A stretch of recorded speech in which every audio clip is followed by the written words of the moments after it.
ನಮಸ್ಕಾರ. ಲೋಕಾಯುಕ್ತ ದಾಳಿ ಟಿವಿ. ಕಬ್ಬು ಬೆಳೆಗಾರರು ಪ್ರತಿಭಟನೆ ವೇಳೆ ಇವರು ರೈತರು ಅಲ್ಲ ಎಂದು ದರ್ಪ ತೋರಿದ್ದ ಇಂಡಿ ಶಾಸಕ ಯಶವಂತರಾಯಗೌಡ ಪಾಟೀಲ್ ಇದೀಗ ರಾಜಕೀಯ ನಿವೃತ್ತಿ ಬಗ್ಗೆ ಮಾತನಾಡಿ ಕಣ್ಣೀರಿಟ್ಟಿದ್ದಾರೆ.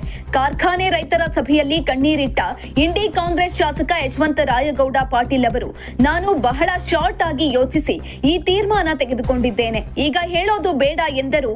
I have decided. ಸಾರ್ವಜನಿಕ ಜೀವನದಲ್ಲಿ ನಮ್ಮಂಥವರು ಬಹಳ ದಿನ ಉಳಿಯುವುದಿಲ್ಲ. ಈಗ ನಿವೃತ್ತಿ ಜೀವನದತ್ತ ವಾಲುತ್ತಿದ್ದೇನೆ. ಭೂಮಿ ಮೇಲಿಂದ ಹೋಗಬೇಕು ಎಂದು ನಿರ್ಧಾರ ಮಾಡಿದ್ದೇನೆ ಎಂದು ಕಾಂಗ್ರೆಸ್ ಶಾಸಕ ದುಃಖಿಸುತ್ತಾ ಮಾತನಾಡಿದ್ದಾರೆ. ಈ ವೇಳೆ ರೈತರು ಅಳಬೇಡಿ, ನಾವು ನಿಮ್ಮ ಪರ ಇದ್ದೇವೆ ಎಂದು ಧೈರ್ಯ ತುಂಬಿದ್ದಾರೆ. ನಾನು ಏನು ಅಭಿವೃದ್ಧಿ ಮಾಡಿದ್ದೇನೆ, ಈ ಪ್ರದೇಶದಲ್ಲಿ ನಾನು ಎಲ್ಲಾ ಸಮಾಜವನ್ನ ಹೃದಯದಲ್ಲಿ ಪ್ರೀತಿಸಿದ್ದೇನೆ. ಅದೇ ಸ್ಥಳದಿಂದಲೇ ಧಿಕ್ಕಾರ ಕೂಗಿಸಿಕೊಳ್ಳುವುದು ಯಾವ ಪುರುಷಾರ್ಥಕ್ಕೆ ನಾನು ಇರಬೇಕು? ಇದೆಲ್ಲ ಭಗವಂತನೇ ನೋಡಿಕೊಳ್ಳಬೇಕು. ಎಲ್ಲಾ ಸಮುದಾಯಗಳಿಗೆ ಸ್ವಾಭಿಮಾನದಿಂದ ಮಾಡತಕ್ಕದ್ದು ಮಾಡಿದೆ ಎಂದು ಹೇಳುವಾಗ ಗದ್ಗದಿತರಾದ ಶಾಸಕ ಯಶವಂತರಾಯಗೌಡ ಮಾತು ನಿಲ್ಲಿಸಿ ಕಣ್ಣೀರು ಹಾಕಿದ್ರು. ಬಳಿಕ ಕಣ್ಣೀರು ಹಾಕುತ್ತಾ ಮಾತು ಮುಂದುವರಿಸಿ, ನಾನು ಭೂಮಿ ಮೇಲಿಂದ ಹೋಗಬೇಕು ಎಂದು ನಿರ್ಧಾರ ಮಾಡಿದ್ದೇನೆ. ಮೊನ್ನೆ ಚುನಾವಣೆಯಲ್ಲಿ 90% ಒನ್ ಸೈಡ್. ನಾನೆಂದಾದರೂ ಫೋನ್ ಮಾಡಿದ್ದೇನಾ? 2 ಭಾಷಣ ಮಾಡಿದ್ದೆ. ನಾಮಿನೇಷನ್ ಮಾಡಿ ಹೈದರಾಬಾದ್ಗೆ ಹೋಗಿದ್ದೆ. ದೆಹಲಿಯಲ್ಲಿ ಪ್ರತಿಭಟನೆಯಲ್ಲಿ ಭಾಗವಹಿಸಲು ಹೋಗಿದ್ದೆ.